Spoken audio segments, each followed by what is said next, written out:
తెలుగు రాష్ట్రాల్లో సంచలనం సృష్టించిన గుర్రంకొండ దాడిలో నిందితుడు గణేష్ ను పోలీసులు అరెస్ట్ చేశారు. అన్నమయ్య జిల్లా గుర్రంకొండలో ఉన్మాదిగా మారిన గణేష్ యువతపై దాడి చేసి తీవ్రంగా గాయపరిచాడు.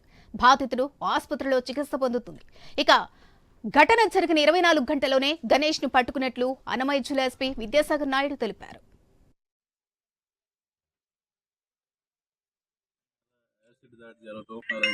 షాక్ తో పడవడం జరిగింది. ఈ అమ్మాయి కేరంపల్లి విలేజ్ గుర్రంకొండ మండలానికి చెందిన 22 సంవత్సరాల అమ్మాయి దాసరి గౌతమి అన్న అమ్మాయి మీద ఈ శంకర్ గణేష్ అనే అక్యూజ్డ్ వచ్చేసి ఎర్లీ మార్నింగ్ వాళ్ళ ఇంటికి వెళ్ళి వీళ్ళిద్దరూ కూడా డిగ్రీలో పరిచయం.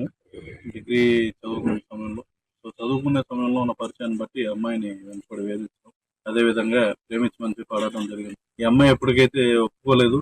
దానికి తోడు రీసెంట్ గా ఈ అమ్మాయికి ఎంగేజ్మెంట్ అయింది వాళ్ళ రిలేటివ్స్ అబ్బాయి.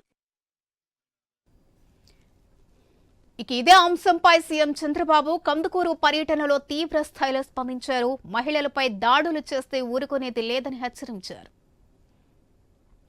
చిత్తూరు జిల్లా ఒక అతను ఒక అమ్మాయిని ప్రేమించానని పెళ్లి చేసుకుంటానని బలవంతం చేసి తల్లిదండ్రులు ఆ అమ్మాయికి వేరే పెళ్లి నిశ్చయిస్తే తెల్లవారుజామున పోయి నాటకాలాడి ఆ అమ్మాయిని మభ్యపెట్టి కడాన ఎనలేదన్న ఉద్దేశంతో ఏదో ఒకటి పెట్టుకుని ఆ అమ్మాయిని పొడి చేసే పరిస్థితికి వచ్చాడు. సావు బ్రతుకులపైన హాస్పిటల్లో చేరే పరిస్థితి వచ్చింది.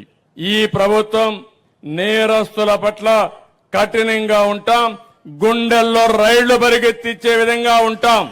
నేరాలు చేసి మళ్ళా తప్పించుకుంటామనో 2 రోజులే కదా జైలు, మళ్ళా బయట వస్తామనుకుంటున్నారు.